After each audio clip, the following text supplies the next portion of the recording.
నంద్యాలలో మొత్తం 120 RO water ప్లాంట్లలో 20 ప్లాంట్లకు అనుమతి. మామూలు దండుకుంటూ 3 ఏళ్ల నుంచి దాడులు జరపని మున్సిపల్ అధికారులు. నంద్యాలలో ఆర్వో వాటర్ ప్లాంట్ల దందాకు బ్రేక్ వేశారు మంత్రి లోకేష్.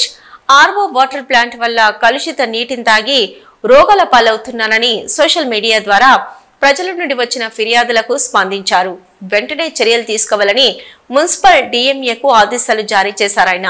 నంద్యాలలో మొత్తం 120 ఆర్వో వాటర్ ప్లాంట్లలోని 20 ప్లాంట్లకు మాత్రమే అనుమతి ఉంది. మామూలు దండుకుంటూ 3 ఏళ్ల నుంచి మున్సిపల్ అధికారులు చేయడం లేదు. 70 ఆర్వో వాటర్ ప్లాంట్లపై మున్సిపల్ అధికారుల దాడులు చేశారు. నీటి నమూనాలను పరీక్షించి 3 ఆర్వో వాటర్ ప్లాంట్లలో ప్రమాదకరమైన ఈకోలి బ్యాక్టీరియా ఉన్నట్లు ఆర్డబ్ల్యూఎస్ అధికారులు నిర్ధారించారు. ఈ 3 షాపులను సీజ్ చేశారు మున్సిపల్ అధికారులు. నంద్యాలలో ఆర్వో వాటర్ ప్లాంట్ల దందాకు బ్రేక్ వేశారు మంత్రి లోకేష్. ఆర్వో వాటర్ ప్లాంట్ల వల్ల కలుషిత నీటిని తాగి రోగాల పాలవుతున్నారని సోషల్ మీడియా ద్వారా ప్రజల నుండి వచ్చిన ఫిర్యాదులకు స్పందించారు. వెంటనే చర్యలు తీసుకోవాలని మున్సిపల్ డిఎంఏకు ఆదేశాలు జారీ చేశారాయన.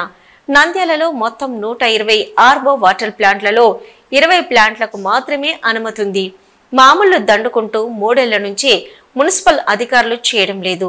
ఇంకా 70 ఆర్వో వాటర్ ప్లాంట్లపై మున్సిపల్ అధికారుల దాడులు చేశారు. ఆర్వో వాటర్ ప్లాంట్ల వల్ల కలుషిత నీటిని తాగి రోగాల పాలవుతున్నారని సోషల్ మీడియా ద్వారా ప్రజల నుండి వచ్చిన ఫిర్యాదుకు స్పందించారు. వెంటనే చర్యలు తీసుకోవాలని మున్సిపల్ డిఎంకు ఆదేశాలు జారీ చేశారాయన.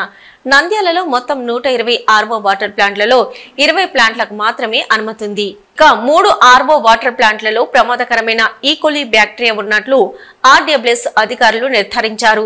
ఈ 3 షాపులను సీజ్ చేశారు మున్సిపల్ అధికారులు. గౌరవ మంత్రి వారి ఆదేశాలతోటి కలెక్టర్ గారి ఆదేశాలతో అవి కూడా ఏర్పాటు చేయడం జరిగింది. మరి ఈ సందర్భంగా పట్టణ ప్రజలందరికీ కూడా మేము తెలియజేయడం ఏంటంటే, పట్టణంలో చాలా చోట్ల కూడా చాలా మంది మున్సిపాలిటీ సప్లై చేసే వాటర్ కంటే కూడా బయట నీటి శుద్ధి కేంద్రాలు, ప్రైవేట్ నీటి శుద్ధీకరణ కేంద్రాల పేరుతో ఉన్న ఆ కేంద్రాల దగ్గరికి వెళ్ళి వాటర్ తెచ్చుకోవడం అనేది మేము గమనించి, మరి లాస్ట్ మంత్ మన నంద్యాల జిల్లాలోని ఆత్మకూరు పట్టణంలో ఈ రకమైన ఈ ప్రైవేట్ నీటి శుద్ధి కేంద్రాల నుంచి తీసుకువచ్చిన నీటిని తాగి ప్రజలు దాదాపు 2-3 ప్రజలు మరణించడం, చాలామంది ఆరోగ్యం పాడైపోవడము, ఇవన్నీ కూడా తెలుసుకొని మన పట్టణంలో కూడా అన్ని నీటి శుద్ధి ప్రైవేట్ నీటి శుద్ధి యంత్రాలన్నిటిని కూడా వెళ్ళి పరిశీలించడం జరిగింది.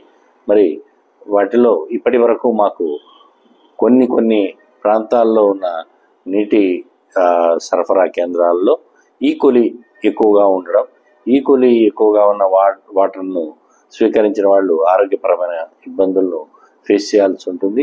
వారి ఆరోగ్యం క్రమేపీ ఇబ్బందుల్లో బాగా ఇబ్బంది పడే అవకాశం ఉంటుంది. కాబట్టి దాన్ని పరిశీలించి వాళ్ళందరికీ కూడా నోటీసులు కూడా జారీ చేశాము.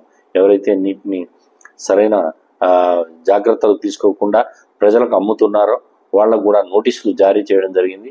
నోటీస్ పీరియడ్ అయిపోయిన తర్వాత తక్షణమే తదుపరి చర్యలు కూడా వాళ్ళ మీద కఠినమైన చర్యలు లాఫుల్గా తీసుకోవడం జరుగుతుంది. కాబట్టి పట్టణ ప్రజలందరికీ కూడా మా విన్నపం ఏమిటంటే, పురపాలక సంఘం కుళాయిల ద్వారా సరఫరా చేసే నీటిని, మరి అది మెరుగైన నీరు, మీరందరూ కూడా దయచేసి ఆ వాటర్ తాగు పర్పస్ కోసం తాగే దీనికోసం దాదాపు ప్రతి సంవత్సరం 12 కోట్ల రూపాయలు, అంటే నెలకి 1 కోటి రూపాయల పైన ఖర్చు పెట్టి మనం నీటిని సరఫరా చేస్తున్నాము.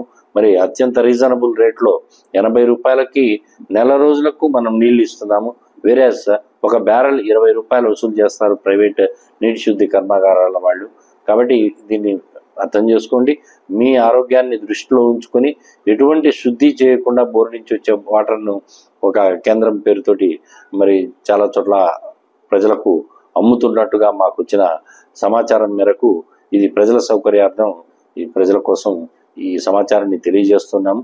దయచేసి ప్రజలందరూ కూడా దీన్ని అర్థం చేసుకొని మున్సిపల్ వాటర్ని వినియోగించండి. అదే